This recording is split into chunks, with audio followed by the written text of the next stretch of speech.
text message sent to the wrong number. 5 words spoken in a language that shouldn't exist, and a Korean Mafia boss who just discovered that the invisible woman cleaning his floors knows secrets that could destroy empires. Tonight, in a glass tower where power is measured in blood, Cassandra Gabriel will greet the matriarch of the Kang Syndicate in a royal dialect so ancient, so forbidden, that grown men with body counts will drop to their knees. What did she say that made a killer's mother weep? And how does a night shift cleaner from Chicago speak like exiled royalty?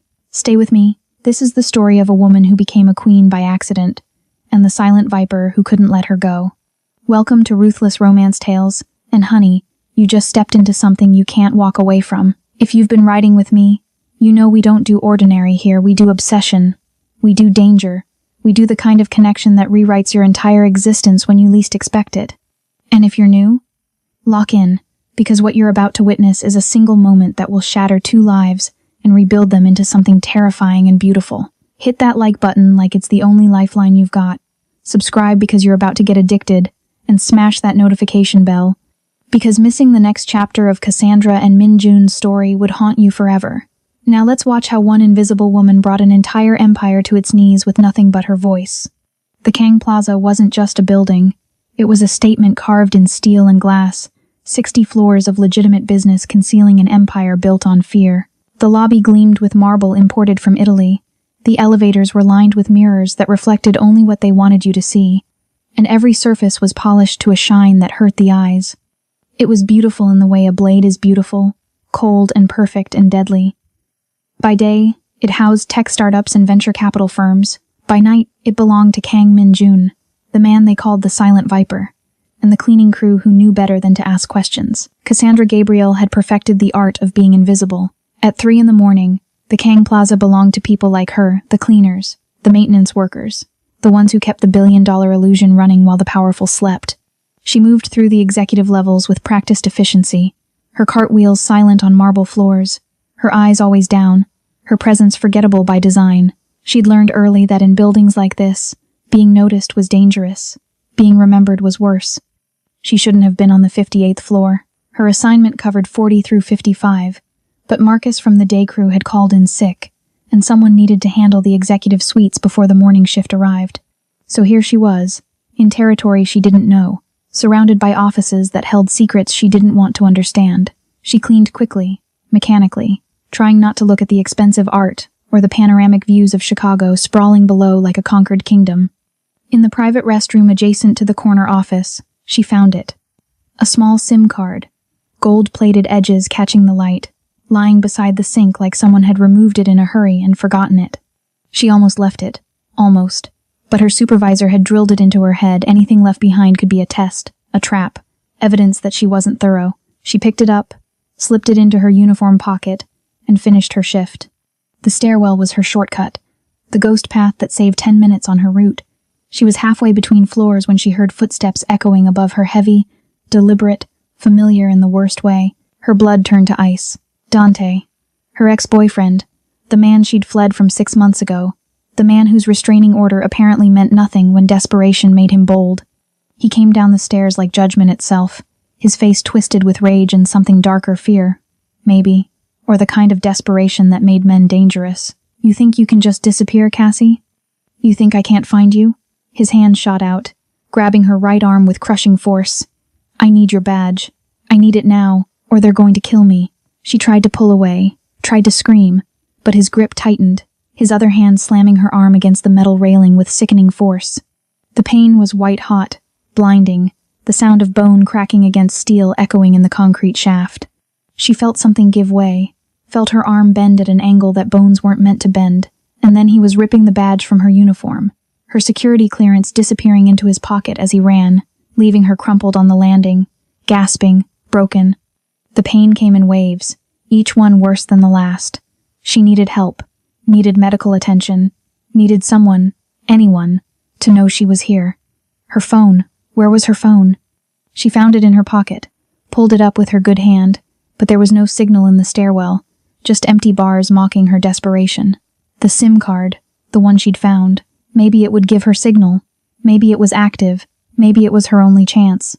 Her fingers shook as she removed her SIM and inserted the gold-plated one, praying it would work. The The phone registered the new card. Signal bars appeared 3 bars. Enough. She pulled up her contacts, trying to find the emergency clinic number she'd saved, but her vision was blurring with pain and tears. She typed desperately. He crushed my arm. Room 4B. Help. But in her agony, she didn't notice the auto-suggestion that popped up a saved contact on the SIM card labeled simply Ju Sen, main line. Her trembling finger hit send before she could verify the number. The message disappeared into the digital void, and Cassandra collapsed against the cold concrete, cradling her ruined arm, praying that whoever received her message would care enough to send help. She had no way of knowing she'd just texted the most dangerous man in Chicago. No way of knowing that the SIM card in her hand belonged to a dead man. No way of knowing that her invisibility, her one protection, had just shattered completely. Above her, the building hummed with its usual indifferent rhythm, and in a penthouse 60 floors up, a phone that should never vibrate again began to buzz. Kang Min-jun was a man who controlled chaos through ritual. At 3:30 in the morning, while his empire slept, he sat in his penthouse study performing the meditation that kept him sharp, disassembling and cleaning his weapons with methodical precision.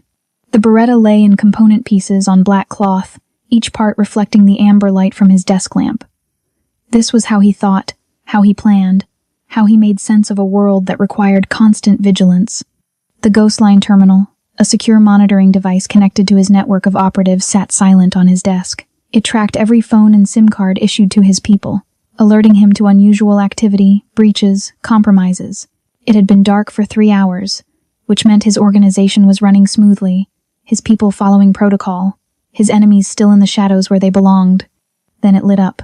A red alert flashed across the screen. SIM card #7 deceased operative Yan Taeyang signal active. Min-jun's hands stilled over the weapon. That SIM card should not exist. He'd watched Taeyang die 4 hours ago, watched his second-in-command remove the SIM and destroy it per protocol. Yet somehow, impossibly, it was transmitting. From inside his building, a message notification appeared. Min-jun's jaw tightened as he read the words that should never have been sent to this number. He crushed my arm. Room 4B. Help. The message was wrong in every way. The ghost line didn't receive pleas for help, it delivered death sentences. The number wasn't listed anywhere. Wasn't connected to any emergency service.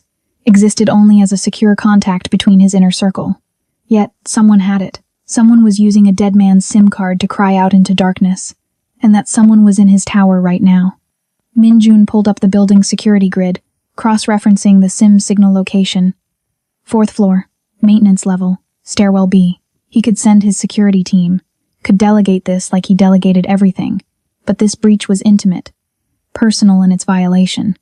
Someone had penetrated his inner circle's communication network, and he needed to see with his own eyes what kind of threat or fool had stumbled into his web. He took the private elevator down, his mind running through possibilities. A trap, a test of his security, a rival organization's infiltration attempt. Each scenario required a different response, and Min-jun prided himself on his ability to read situations with perfect clarity. What he found in stairwell B shattered every assumption. She was curled on the concrete landing between floors, her body folded in on itself, one arm cradled against her chest at an angle that made something cold slide down Min-jun's spine. A woman. A cleaner, based on the gray uniform. Young, black, alone, clearly in agony. Her face was tear-streaked, her breathing shallow and rapid, her dark skin ashen with shock. A phone, her phone, with the gold SIM card visible in the open slot, lay on the ground beside her, screen dark, her lifeline extinguished. She didn't hear him approach. Didn't see him crouch beside her until his shadow fell across her body, and then her eyes flew open with pure animal terror. She knew who he was. Everyone in his building knew who he was, and she knew she was about to die. Don't move. His voice was quiet, the kind of quiet that preceded violence. Min-jun reached for her injured arm, and she whimpered, trying to pull away, but there was nowhere to go. Her back was already against the wall, her body trapped between concrete and the man who controlled her fate. I said don't move. He examined the arm with clinical detachment. Broken. Recently. Deliberately. The kind of injury that came from force applied with intent. Who did this? Her lips trembled, but no sound came out. Min-jun waited with infinite patience. Finally, she managed to whisper. Ex-boyfriend. He wanted my access badge. The words landed like a grenade. Min-jun's gaze snapped to her uniform shirt, to the empty clip where her employee ID should have been. His mind raced through implications with brutal efficiency. The badge would grant access to service corridors, to blind spots in his security system, to areas where someone smart could plant surveillance, or worse, his building was being breached from the inside, and the woman shaking in front of him was the unwitting key. Where is he now? I don't know. He ran. Took the badge and ran. Her voice broke. I just needed help. I found the SIM card upstairs while cleaning. I thought it was trash. I thought someone would send medical. I didn't know. I swear I didn't know.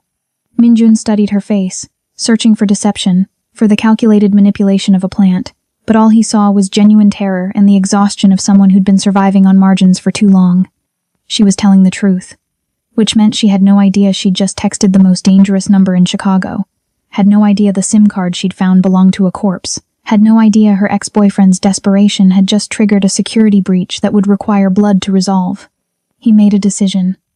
Slid his arms beneath her, one under her knees, one supporting her back, and lifted her off the cold floor. She gasped, her good hand instinctively clutching his shirt, her body rigid with pain and confusion. What are you doing? Her voice was barely audible. Taking you somewhere you can answer questions without passing out. He carried her toward the service elevator, her weight barely registering against his strength. She smelled like industrial cleaner and fear sweat and something softer underneath that reminded him of humanity in a world where he'd forgotten what that felt like. The elevator doors closed, sealing them in the small space. Her breathing was rapid against his chest, her fingers twisted in his shirt like an anchor.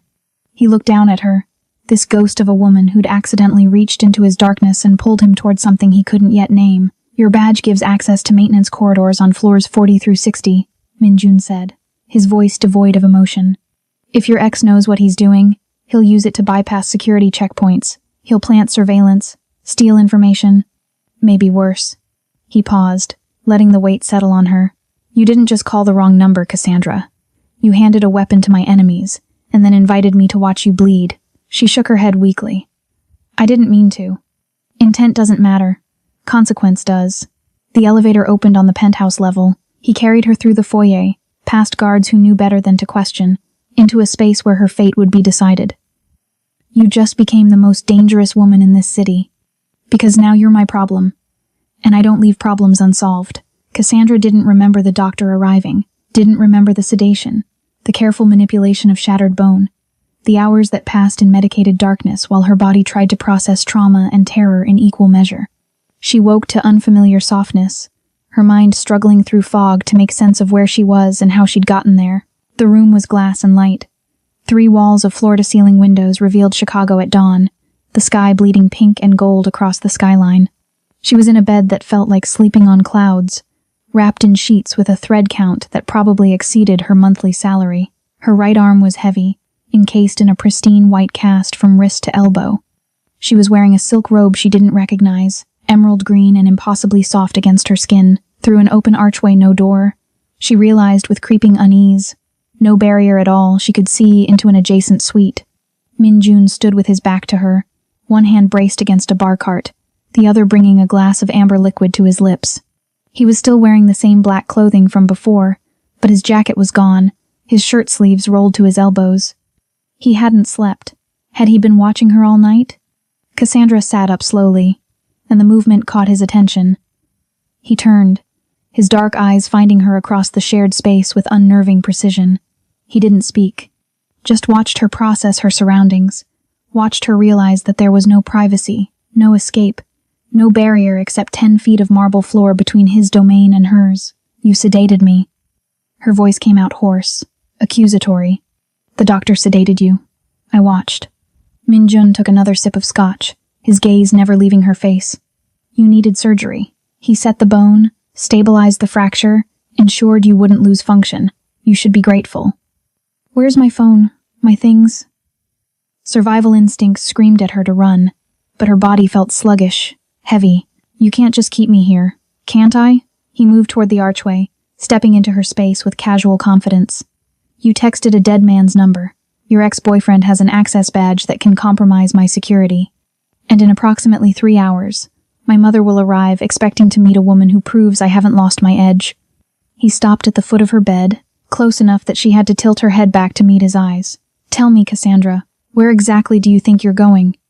Her pulse hammered. I don't know anything about your security. I'm just a cleaner. You were a cleaner. Now you're a liability. Or an asset. That depends entirely on what you tell me in the next 5 minutes. He set his glass on the nightstand with deliberate care, then braced his hands on either side of her legs, caging her in without touching. His face was inches from hers, close enough that she could see the faint scar through his eyebrow, the dangerous beauty that made him both magnetic and terrifying. Your ex-boyfriend, tell me everything. The heat radiating off his body was suffocating. She could smell scotch on his breath mixed with something clean and sharp. His name is Dante Morales. We dated for 6 months. He was controlling, possessive. When I tried to leave, he got worse. I filed a restraining order. But paper doesn't stop desperate men. Why does he want your badge? Each word was silk over steel. I don't know. He said he owed money to someone. Said he needed into this building or they'd kill him. Humiliation burned her throat. He grabbed me in the stairwell, twisted my arm until I thought it would snap. I managed to break free, but he got the badge. Minjun's jaw tightened almost imperceptibly. You let a peasant break what belongs to my building. That makes you complicit. That makes you a debt I haven't decided how to collect. I didn't let him do anything. Anger sparked through fear. He's stronger than me.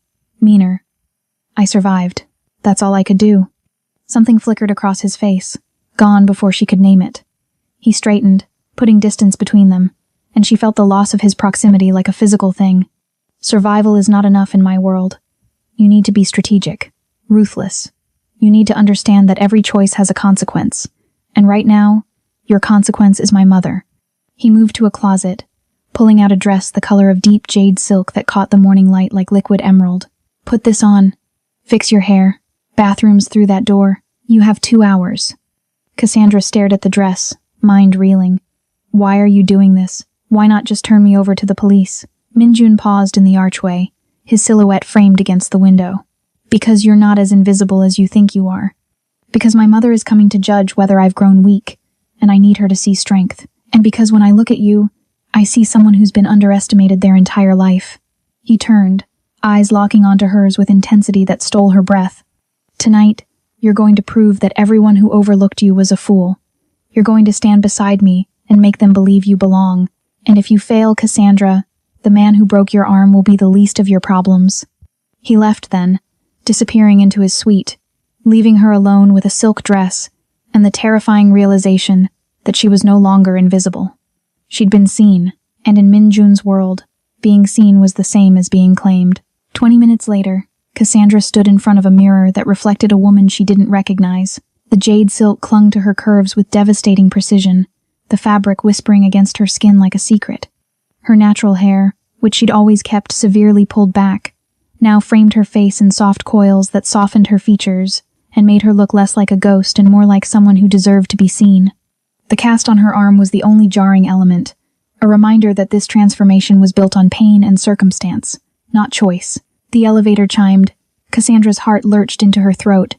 Through the glass walls, she watched Minjun emerge from his suite, his posture rigid with a tension she was beginning to recognize as the mask he wore for the world. He'd changed into a black suit that made him look like violence wrapped in respectability, and when his eyes found her, something dangerous flickered in their depths before he shuttered it away. She's early. His voice was clipped, controlled. Remember what I told you. You're a guest, an associate. You speak only when addressed, and you never, ever show weakness. He moved to her, his hand settling at the small of her back with possessive familiarity that made her skin burn through the silk. She will try to break you. That's what she does. That's how she measures worth. The elevator opened again, and the air in the penthouse changed. It became thinner, colder, charged with the kind of authority that didn't need to announce itself because it simply was. Madame Kang stepped into the foyer like a queen surveying conquered territory, and Cassandra understood immediately why Minjun was afraid. This woman was beauty carved from winter itself, ageless and elegant in a way that transcended time. Her hair was swept into an immaculate chignon, her charcoal dress tailored to perfection, and her eyes were chips of obsidian that assessed and dismissed in the same glance. Behind her stood a man who could only be Jiro, Minjun's head of security. He was broad-shouldered and stone-faced, his suit doing nothing to disguise the violence coiled in his frame. But it was his eyes that made Cassandra's stomach twist. When he looked at her, she saw nothing but contempt, the kind of disdain reserved for things that didn't belong and never would. Madame Kang spoke in rapid Korean, her voice melodic and poisonous, and Min-jun responded in the same language, his tone deferential in a way Cassandra had never heard from him. The exchange lasted 30 seconds, and then those black eyes swiveled to Cassandra like a blade finding flesh. "This is your guest." It wasn't a question. Madame Kang approached with measured steps, circling Cassandra the way a predator circles prey, taking in every detail with surgical assessment. "She's injured. How careless." "An accident." Min-jun's hand pressed harder against Cassandra's back, a warning and an anchor. "Nothing that will interfere with her duties." "Duties?" Madame Kang laughed, the sound like ice cracking. What duties could this girl possibly perform that couldn't be done better by someone more suitable? She stopped directly in front of Cassandra, close enough that Cassandra could smell jasmine and something sharper, more medicinal. "Look at me, child." Cassandra lifted her eyes, forcing herself to meet that pitiless gaze. Madame Kang's expression didn't change, but something in the air shifted, a challenge issued and received. "We'll take tea in the dining room." Madame Kang swept past them both, Jiro following like a shadow. Min-jun's hand slipped from Cassandra's back, and the absence felt like abandonment. He leaned close, his breath ghosting against her ear. "Survive the next hour. That's all I'm asking." The dining room was set with porcelain so delicate it looked like it would shatter if someone breathed wrong. Madame Kang took the head of the table, Min-jun to her right, and Cassandra was directed to the left, positioned like an afterthought.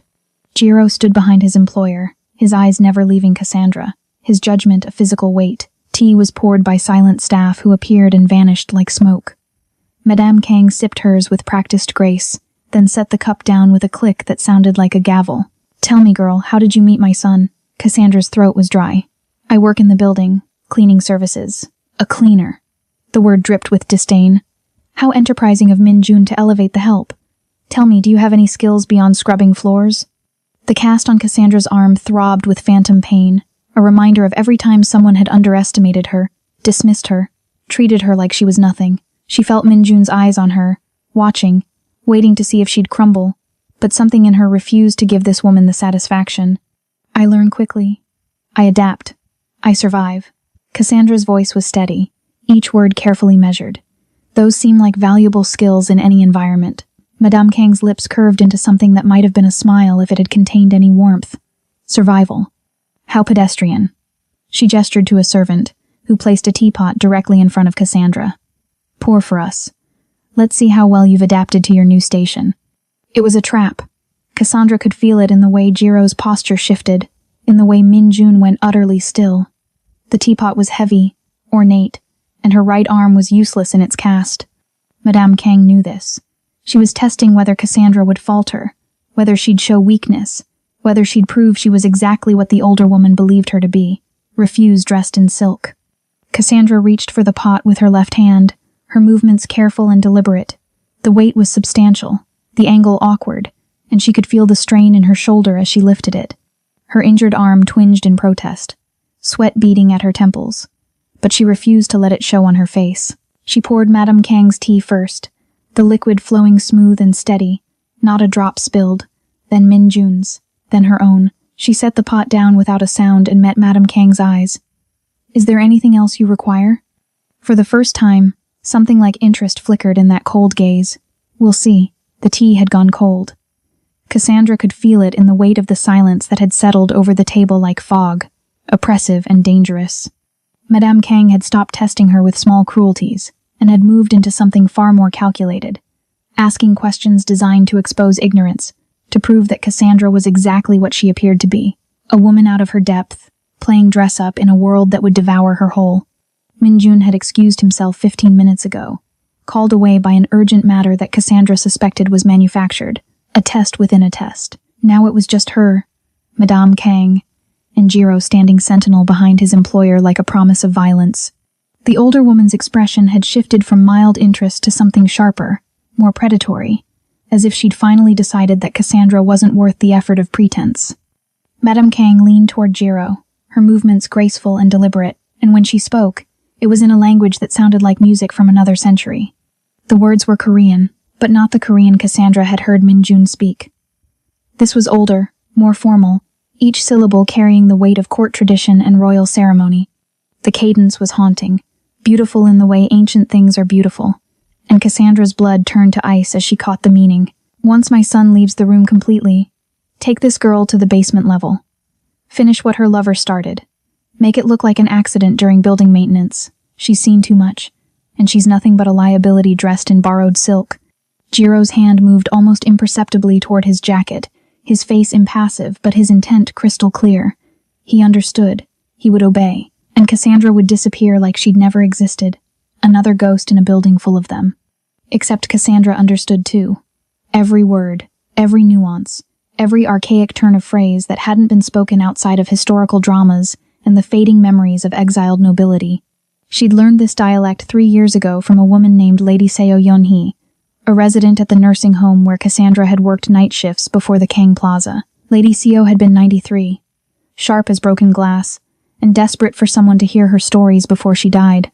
She'd been a lady in waiting to the last empress, exiled after the fall, living in obscurity in America for 70 years, with a language dying on her tongue.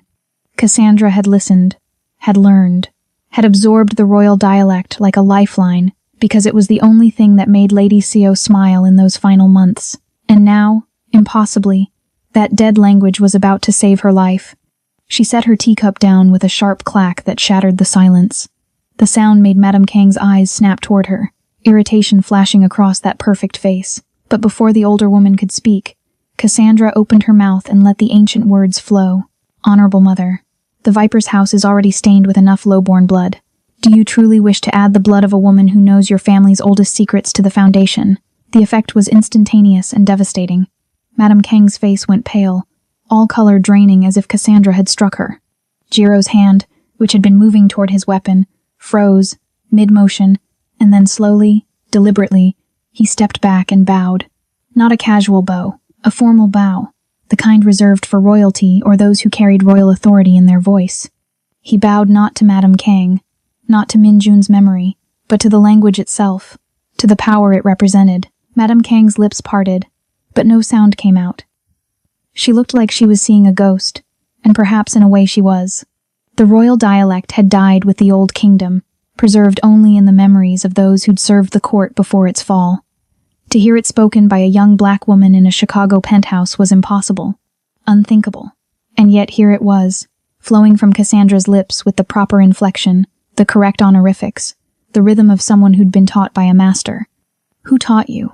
Madame Kang's voice was barely a whisper, but it carried the weight of a woman whose entire worldview had just been shattered. Cassandra kept her expression neutral, but inside, her heart was racing with the kind of adrenaline that comes from standing on a cliff edge and choosing to fly. I was taught by Lady Seo Yunhee in her final days. She made me swear I would carry her language into the next generation, that I would never let it die in silence. She paused, letting the weight of that name settle. She told me stories of the palace, of the empress she served, of the codes and secrets that were whispered in this dialect, so that even Korean speakers couldn't understand. She said that anyone who knew this language carried the blood memory of the throne, regardless of their birth. Madame Kang's hands were trembling, actually trembling. This woman who'd walked in like winter incarnate was now visibly shaken, and Jiro looked like he'd been struck by lightning, his professional mask cracking to reveal something close to reverence. Lady Seo. Madame Kang repeated the name like a prayer. She was my mother's cousin. She vanished after the war. We thought she'd died. The older woman stood abruptly, her chair scraping against the floor, and for the first time since entering the penthouse, she looked at Cassandra not with disdain but with something far more complex. Fear, respect, calculation. You carry her legacy. That makes you untouchable by the old codes. That makes you... The elevator chimed. Min Jun stepped out, his eyes immediately scanning the room, reading the tension like a language of its own. He looked at his mother's pale face, at Jiro's rigid posture, at Cassandra sitting calmly with her hands folded in her lap, like she'd just survived an execution by speaking the words of the dead. What happened? Min Jun's voice was steel wrapped in silk, his gaze moving between the three of them, searching for blood, for broken things, for evidence of the disaster he'd clearly expected to return to. Madame Kang turned to her son, and when she spoke, her voice carried a weight Cassandra hadn't heard before. We need to talk, privately, about the girl. She looked back at Cassandra, her expression unreadable. About what she represents. Minjun's eyes locked onto Cassandra's, questions burning in their depths, but he simply nodded. Jiro, escort Miss Gabriel back to her suite. Make sure she has everything she needs. The emphasis on the word needs was deliberate, a command disguised as courtesy. As Cassandra stood, her legs shaking with the aftermath of adrenaline, she caught Minjun's gaze one more time, and in his eyes, she saw something new. Not just interest, not just suspicion, but hunger. The kind of hunger that comes from discovering something rare, something valuable, something worth keeping. Cassandra barely made it back to the glass suite before Minjun appeared in the archway, his presence filling the space like a storm about to break. His mother had left through the private elevator 10 minutes ago, her departure marked by a silence so heavy it felt like the building itself was holding its breath. Now it was just the two of them, and the air between them crackled with something dangerous and electric. My office. Now. His voice was quiet, controlled, but Cassandra could hear the edge beneath it. The barely leashed intensity of a man who'd just had his entire understanding of someone rewritten. He didn't wait for her response, just turned and walked back through the archway, expecting her to follow. She did. Because what choice did she have? Because some part of her wanted to see what happened next, wanted to know what kind of fire she'd just walked into by speaking words that should have stayed buried with the past. His office was all dark wood and leather, walls lined with books in multiple languages and art that probably had its own security detail. Floor-to-ceiling windows overlooked the city, but Minjun wasn't looking at the view. He was looking at her, his eyes tracking every movement as she stepped inside, as the door clicked shut behind her with a finality that made her pulse jump. How long have you known? His voice was barely above a whisper, but it hit her like a physical force. How long have you been walking through my building, cleaning my floors, speaking a language that could have saved your life at any moment, and you chose to stay silent? Cassandra's back was against the door now, though she didn't remember moving. I didn't know it mattered. Lady Sio taught me because she was lonely, because I was the only one who'd listened to her stories. I didn't know your family had any connection to the royal court. I didn't know. You didn't know. Minjun moved toward her with predatory grace, each step measured and deliberate. But you know now. You know that my mother was ready to have you killed, and you stopped her with words older than this country's independence. You know that you just made yourself invaluable and impossibly dangerous in the same breath. He stopped inches from her, close enough that she could feel the heat radiating off his body, could see the muscle ticking in his jaw. Every time I think I've seen all of you, you find a new way to make me question everything I thought I knew. Cassandra's breath caught. There was something raw in his expression, something vulnerable beneath the control, and it terrified her more than his anger ever could. I'm still just a cleaner who got caught in the wrong place at the wrong time. No. His hand came up, fingers ghosting along her jawline without quite touching, the space between them charged with tension so thick she could taste it. You were never just anything. I saw it the first time I found you on that floor. You were afraid, broken, desperate, but you looked me in the eye and you didn't flinch. His thumb brushed across her lower lip, feather-light, and her entire body went rigid with awareness. You're a survivor wearing a ghost's disguise, and I've been too blind to see it. A sharp knock shattered the moment. Minjun stepped back, his expression shuddering instantly, the vulnerable man vanishing behind the mask of the silent viper. Enter. Jiro pushed through the door, his face grim, a tablet clutched in his hand. We found him, Dante Morales. He's been in contact with the UA Triad since he took the badge. They're planning something for tonight. Minjun's entire demeanor changed, shifting from the man who'd been about to kiss her to the ruthless strategist who'd built an empire on calculated violence. Where is he? Warehouse District, North Side. Our people have him contained, but he's not cooperating. Jiro's eyes flicked to Cassandra, something unreadable in their depths. He's asking for her. Says he has information he'll only share if she's present. Cassandra's stomach twisted. The thought of seeing Dante again, of being in the same room with the man who'd crushed her arm and stolen her security, made bile rise in her throat. But Minjun was already moving, pulling up surveillance feeds on his phone, his mind clearly racing through scenarios and contingencies. He's leverage. Minjun's voice was cold, analytical. The Triad wouldn't partner with a nobody unless he had access to something they need. The badge is part of it, but there's more. He turned to Cassandra, his eyes searching her face. What does he know about you? What could he have told them? Nothing. I never talked about my work. He didn't even know I cleaned this building until he followed me here. But even as she said it, Cassandra felt doubt creeping in. Dante had been obsessive, jealous, the kind of man who needed to control every aspect of her life. What if he'd been watching longer than she realized? What if he knew things she'd never told him? Minjun seemed to read her thoughts. We need to know what he's sold them. And we need to know tonight, before whatever they're planning goes into motion. He took the tablet from Jiro, his fingers flying across the screen, pulling up a live feed. The image was grainy but clear enough. Dante bound to a chair in what looked like an empty warehouse, his face bruised and swollen, two of Minjun's men flanking him. Minjun handed the tablet to Cassandra, and she stared at the screen, at the man who'd terrorized her for months, now reduced to a prisoner in someone else's game. She should have felt satisfaction, vindication, but all she felt was a hollow ache and the certainty that this was far from over. I need you to make a choice. Minjun's voice was soft, almost gentle, but there was steel beneath it. I can make him disappear, erase him from existence so completely that no one will ever find even a trace. Or, he paused, his eyes locked on hers with an intensity that made her skin burn. You can come with me, face him, hear what he's sold to my enemies, and then decide his fate yourself. Cassandra's hands were shaking. The cast on her arm felt heavier than it had all day, a reminder of what Dante was capable of, what he'd already taken from her. But something in Minjun's expression made her understand that this wasn't just about revenge. This was about power. This was about proving she belonged in this world, that she could make the hard choices that came with standing beside a man like him. I want to hear what he has to say. Her voice was steadier than she felt. I want to know what he's done. Minjun's lips curved into something that might have been a smile if it had contained any warmth. Then we go now, together. He reached for her hand, his fingers wrapping around hers with possessive certainty. And Cassandra, whatever happens tonight, you're mine now. Under my protection, in my world. There's no going back to invisible. They never made it to the warehouse. The building's emergency systems screamed to life 30 seconds after they stepped into the elevator, red lights flooding the confined space as the power grid collapsed. Minjun's hand shot out, catching Cassandra against his chest as the elevator lurched to a halt between floors. Emergency brakes engaging with a metallic shriek that set her teeth on edge. They're here.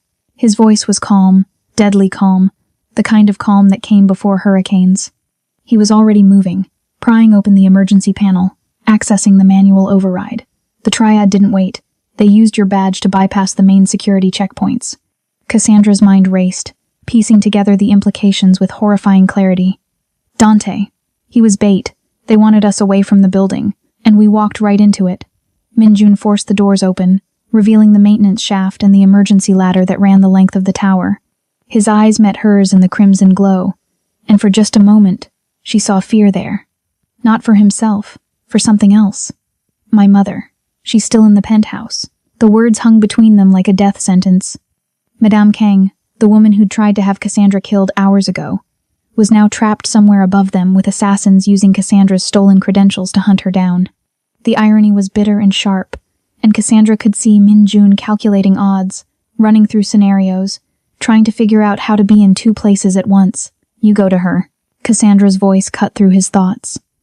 I can get there faster. His head snapped toward her, disbelief warring with pragmatism on his face. You don't know what you're saying. These are professionals. They won't hesitate. I know this building better than anyone. She grabbed his arm, forcing him to focus on her words instead of his fear. I've cleaned every floor, every corridor, every forgotten space for 6 months. I know the ghost paths, the maintenance routes, the ventilation systems, the service tunnels that don't show up on security maps. I can reach the penthouse through paths they don't know exist. Minjun's jaw clenched, every instinct clearly screaming at him to refuse, to keep her safe, to handle this himself the way he handled everything. But time was bleeding away, and they both knew it. The moment you see anything dangerous, you hide. You don't play hero. You survive. I always do. She pulled away from him, already moving toward the shaft's maintenance access. I'll get to her.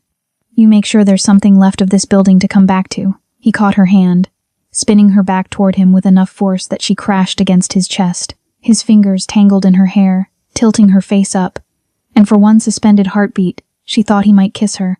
Instead, he pressed his forehead against hers, his breath coming fast and ragged. If you die doing this, I will burn this entire city looking for a way to bring you back just so I can kill you myself. Then he was gone, dropping down the shaft with the kind of controlled grace that came from years of practice, disappearing into the darkness below. Cassandra didn't let herself think about what that moment had meant, what the desperation in his voice implied. She just moved. The maintenance access led to a crawl space barely wide enough for her shoulders, lined with electrical conduits and HVAC piping that hummed with residual energy. Emergency lighting cast everything in blood-red shadows, turning familiar territory into something alien and threatening. But Cassandra had been invisible for so long that navigating darkness felt like coming home. She knew which pipes were hot enough to burn, which ventilation grates would hold her weight, which routes would take her up through the building's skeleton without ever touching the main floors. She moved fast, her cast scraping against metal, her breathing controlled and silent. Through the walls, she could hear muffled sounds, shouts, the crash of something heavy, the distinctive crack that might have been gunfire or might have been something breaking. The building was under siege, and somewhere in this chaos, Madame Kang was alone.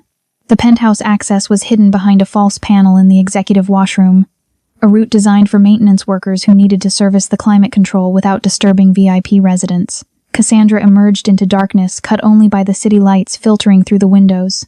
The emergency power hadn't reached this level yet, which meant the attackers were working methodically, floor by floor, cutting off escape routes before moving up. Cassandra's eyes adjusted quickly. The penthouse was different in the dark. Familiar spaces transformed into a maze of shadows and potential threats. She moved through the sitting room where she'd first met Min Jun's cold assessment, through the dining room where she'd poured tea with a broken arm, searching for any sign of the woman who'd ordered her death. She found Madame Kang in the library, standing perfectly still behind a leather chair, a letter opener clutched in her hand like it was a blade from a different era. The older woman's eyes widened when Cassandra appeared from the shadows, shock and confusion warring across her face. "You." The word was barely a whisper. "How did you—" "There's no time." Cassandra crossed to her, acutely aware of how exposed they were with the windows at their back, how vulnerable. "The building's been breached. They're coming for you. We need to move." Madame Kang didn't argue, didn't question. She'd survived too long to waste time on pride when death was climbing toward her. "Where?" "Somewhere they won't think to look." Cassandra led her back toward the maintenance access, her mind already mapping alternate routes, contingency plans, the ghost paths that had always kept her safe. Somewhere only invisible people know about. They were halfway across the sitting room when the elevator chimed. Both women froze, and in the reflection of the glass walls, Cassandra saw the doors slide open, saw figures emerge with weapons drawn, saw the moment when hunting became finding. Madame Kang's hand found Cassandra's, her grip strong and steady despite the fear that must have been coursing through her veins. "The language you spoke. Lady Co taught you more than words, didn't she? She taught you to survive in courts where showing fear meant death. She taught me that the most powerful thing you can be is underestimated." Cassandra squeezed back, feeling the weight of the moment, the impossible alliance forming between them. "Now stay close and trust me." She pulled Madame Kang into the shadows, into the spaces between walls where ghosts lived, and behind them, she could hear the assassins searching, calling out in Mandarin, thinking they'd already won. But they didn't know this building like Cassandra did. They didn't know its secrets, its hidden passages, its heart, and they were about to learn that the most dangerous woman in the Kang Empire wasn't the matriarch with ice in her veins. It was the cleaner they'd never bothered to see. The maintenance tunnels led them down, not up, through a labyrinth of passages that smelled like industrial cleaner and old concrete. Cassandra could hear the assassins above them, their footsteps echoing through the ventilation system, their frustrated voices calling out coordinates as they searched room after empty room. But down here, in the forgotten veins of the building, she and Madame Kang were ghosts moving through a world that belonged to the invisible. They emerged in the sub-basement chemical storage room, Cassandra's old territory from her first month on the job. The space was vast and clinical, lined with industrial shelving units, stocked with cleaning supplies, pressurized tanks connected to the building's automated maintenance system, and equipment that could strip paint off concrete or polish marble to a mirror shine. The air was sharp with chemical bite, and the only light came from dim emergency strips along the floor. Madame Kang was breathing hard, her composure finally cracking around the edges. She looked at Cassandra with something that might have been respect, or might have been the recognition that they were both trapped in a tomb of their own making. "We can't stay here. They'll sweep every level eventually." "I know." Cassandra was already moving toward the control panel for the industrial cleaning system, her mind racing through possibilities. "But we can buy time, make them think twice about coming down here." The sound of the stairwell door slamming open cut off whatever Madame Kang might have said next. Footsteps on metal stairs, multiple people descending fast, and then voices echoing through the storage room's entrance. Cassandra recognized one of those voices immediately, and her blood turned to ice. Dante stepped into the storage room flanked by 3 men in dark tactical gear, weapons drawn but lowered in the casual confidence of predators who knew their prey was cornered. He looked different than the last time she'd seen him, harder, meaner, with the desperate edge of a man who'd sold his soul and was still waiting to see if it would be enough to save him. His eyes found Cassandra in the shadows, and his lips curved into a smile that made her stomach turn. "There's my girl." His voice was mocking, cruel in the way only someone who'd once claimed to love you could be. "Thought you could hide in your little cleaning closet forever? Thought that fancy dress and that broken arm would make you something you're not?" He moved closer, and she could see the bruises on his face from wherever Minjun's people had held him, could see the wild desperation in his eyes. "You're still the same scared little nobody who let me do whatever I wanted. And now you've got the old lady with you. The Triad's gonna pay me triple for bringing them both of you." Madame Kang moved slightly, positioning herself behind one of the shelving units, but Dante's men tracked the movement instantly, weapons rising. "Don't." Dante's voice was sharp. "You move again, and they shoot you in the spine. You'll die slow in a puddle of chemicals while Cassandra watches." Cassandra's mind was racing, cataloging every detail of the room, every piece of equipment, every advantage she'd earned from 6 months of working in spaces that people like Dante never bothered to understand. The pressurized cleaning system ran throughout the storage room, connected to nozzles mounted in the ceiling and floor, designed to spray industrial-strength solutions at high pressure for deep maintenance cleaning. The control panel was 15 feet away, protected behind a locked cage, but Cassandra had cleaned this room 100 times. She knew the emergency override was located on the wall behind her, hidden behind a false panel that looked like part of the concrete.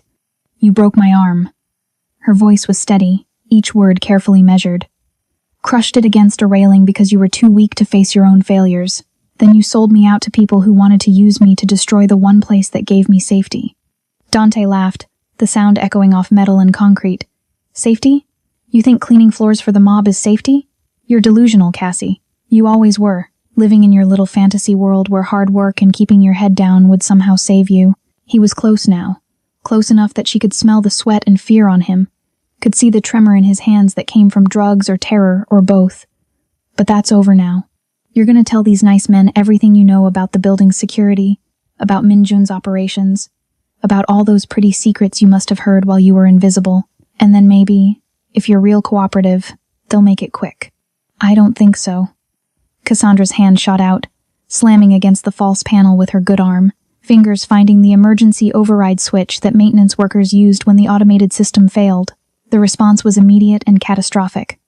Every nozzle in the ceiling and floor activated simultaneously, releasing pressurized streams of industrial cleaning solution mixed with chemical fog agents designed to fill large spaces for deep sanitation. The room exploded into chaos. The chemical fog billowed out in thick white clouds, blinding and disorienting, while high-pressure jets of cleaning solution hammered down from above with enough force to knock grown men off their feet. Dante's men shouted, firing blindly into the fog, but Cassandra was already moving. She knew this room, knew every pipe and shelf and clear path, knew exactly where to step to avoid the worst of the spray. She grabbed Madame Kang's arm and pulled her toward the reinforced storage cage where the most dangerous chemicals were kept, a space designed to be airtight and protected from the very system she'd just activated.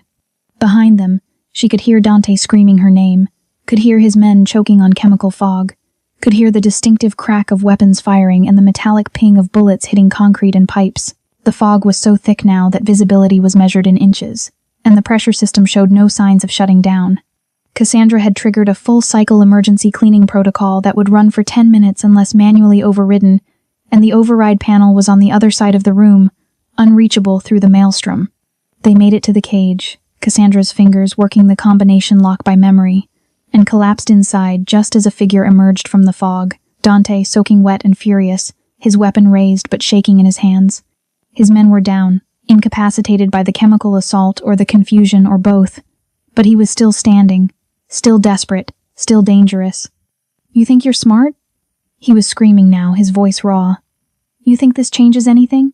I'll kill you both and drag your bodies out of here myself." Cassandra looked at him through the cage's reinforced mesh. This man who'd terrorized her for months, who'd broken her arm and sold her safety for his own survival. and she felt something cold and hard settle in her chest. She reached for a shard of broken glass from a shattered cleaning solution bottle, the edge sharp enough to cut, and stepped back out of the cage. "You're not going to touch either of us." Her voice was different now, carrying the weight of the royal dialect she'd spoken hours ago, carrying the authority of someone who'd survived things Dante couldn't imagine. "Because I'm done being your victim. I'm done being anyone's ghost." She moved toward him through the thinning fog, her good arm extended, the glass shard catching the emergency light like a promise. Dante raised his weapon, but his hands were shaking too badly, his eyes burning from chemicals, his confidence evaporating in the face of a woman he'd never actually known. The stairwell door slammed open for the second time, and Minjun burst through like a force of nature. He took in the scene instantly: the disabled men, the chemical chaos, Cassandra standing over Dante with a weapon in her hand and ice in her eyes. And the expression that crossed his face wasn't shock or fear, it was raw, devastating pride. "Cassandra." His voice cut through the remaining fog. "Step back, let me handle this." But she didn't move, didn't lower the glass, just kept her eyes locked on Dante while she spoke to Minjun. "He's mine, my debt to settle." Minjun approached slowly, carefully, until he was standing beside her, close enough that their shoulders touched. "Then settle it. Whatever you choose, I'll support. Queen decides the fate of pawns. That's how this works." Cassandra looked at the man who'd hurt her, who'd tried to destroy her, who'd sold her for pieces of silver, and she realized that killing him would be mercy, letting him live with the knowledge that she'd become everything he'd never seen in her that was power. "Take him." She dropped the glass, the sound of it shattering against concrete final and absolute. "Turn him over to the authorities with evidence of everything he's done. Let him rot in a cell knowing I'm the one who survived." Minjun's hand found hers, bloody and chemical burned and perfect. "As you command." The lobby of the Kang Plaza looked like a battlefield dressed in marble and glass. Emergency crews were restoring power floor by floor, and Minjun's security team moved through the space with military efficiency, securing the perimeter and cataloging the breach. But when Cassandra stepped out of the service elevator with Madame Kang at her side, every single person stopped. Even Jiro, who'd looked at her with professional disdain just hours ago, went absolutely still. Then he bowed. Not a casual nod of acknowledgement, but a full formal bow, the kind reserved for those who carried authority that transcended rank. And one by one, every guard, every operative, every person in Minjun's employ followed suit. They were bowing to the woman who'd saved the matriarch, the woman who'd spoken the language of lost royalty, the woman who'd turned a cleaning supply room into a weapon and emerged victorious. Cassandra felt the weight of their recognition like a physical thing, pressing down on her shoulders, demanding she carry it with grace. She looked at Minjun, who stood near the security desk with his phone pressed to his ear, coordinating the aftermath. When his eyes met hers across the lobby, she saw something in them that made her breath catch: pride, possession, promise. Madame Kang's hand touched her elbow, the gesture almost gentle. "You could have left me, saved yourself. Instead, you risked everything for a woman who ordered your death." The older woman's voice was quiet, meant only for Cassandra's ears. "That's not survival. That's honor. And honor is the rarest currency in our world. I didn't do it for you." Cassandra's honesty was instinctive. "I did it because Minjun would have destroyed himself trying to save you, and I couldn't watch that happen." Something shifted in Madame Kang's expression, a softening that made her look almost human. "Then you understand what it means to love a Kang. We don't do anything halfway. Not empire building, not loyalty, not love. And my son," she paused, her eyes moving to where Minjun was now walking toward them, his stride purposeful and predatory. "My son has already decided you're his. The question is whether you're brave enough to survive what that means." Before Cassandra could respond, Minjun was there, his presence overwhelming everything else. He looked at his mother first, checking for injuries, for signs of trauma, his control slipping just enough that Cassandra could see the fear he'd been carrying. "You're safe. Because of her." Madame Kang's tone brooked no argument. "This girl fought for me when she had every reason to let me die. That makes her family by the old codes. That makes her untouchable." Minjun's eyes moved to Cassandra, and the intensity there nearly buckled her knees. "I know what she is. I've known since she spoke words that should have died a century ago." He reached for her hand, his fingers wrapping around hers with the kind of possessive certainty that sent heat racing through her veins. "Come with me. We need to talk." He led her away from the lobby, away from the stairs and the aftermath, into the private elevator that carried them back to the penthouse. The ride was silent, charged with everything they hadn't said, everything that had changed between them in the space of a single night.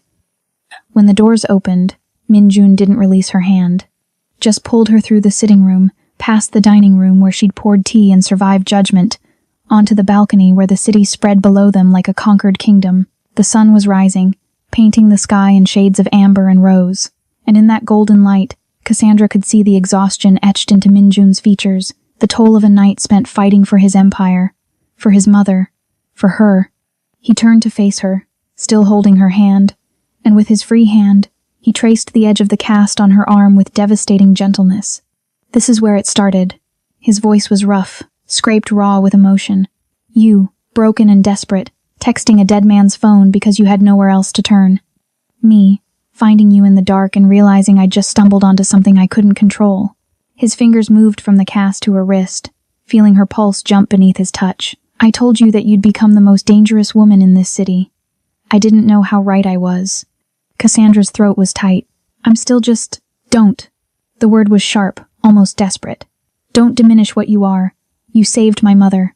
You stopped an attack using nothing but knowledge and courage. You spoke a language that brought grown men to their knees.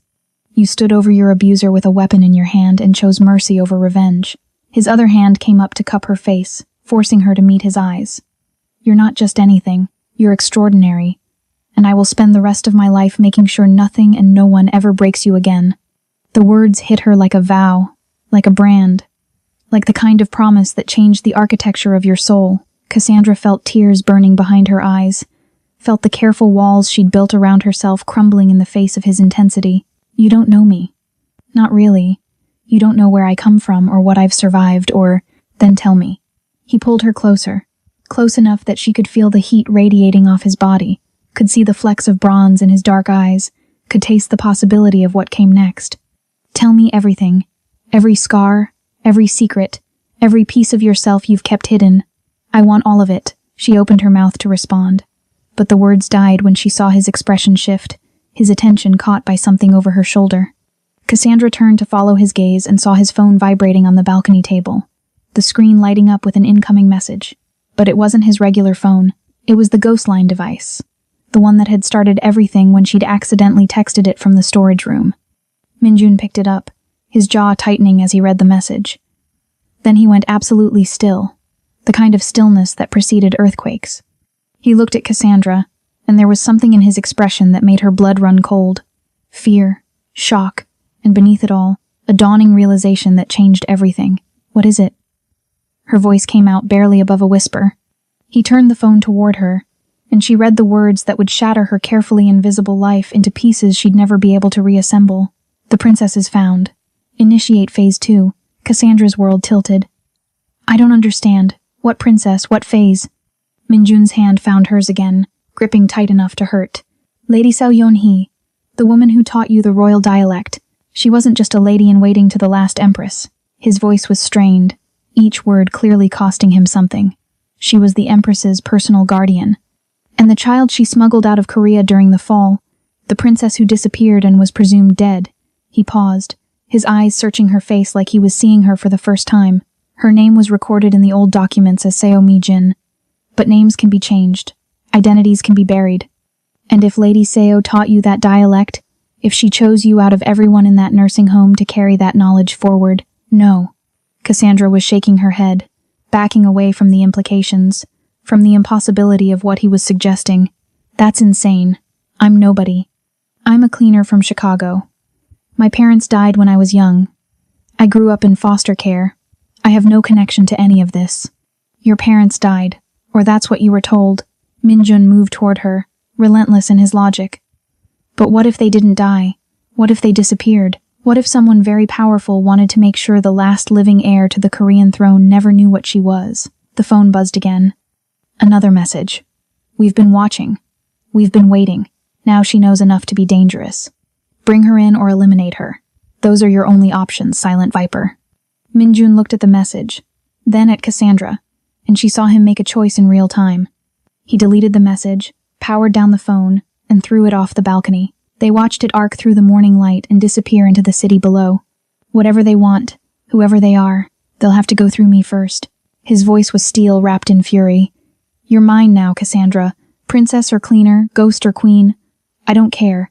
You're mine, and I protect what's mine."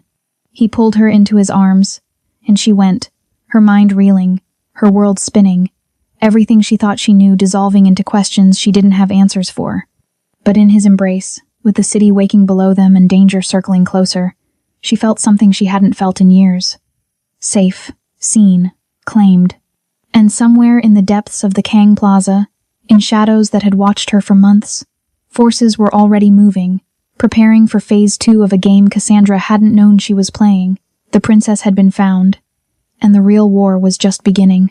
If you need to know what happens when Cassandra's true bloodline is revealed, when the forces that have been hunting her for decades finally make their move, and when Min Jun has to choose between his empire and the woman who's become his entire world, subscribe to Ruthless Romance Tales. Because, honey, this story isn't over. It's only just begun. Hit that subscribe button, smash that notification bell, and prepare yourself for the reckoning. The Silent Viper and his accidental queen are about to rewrite history, and you don't want to miss a single moment.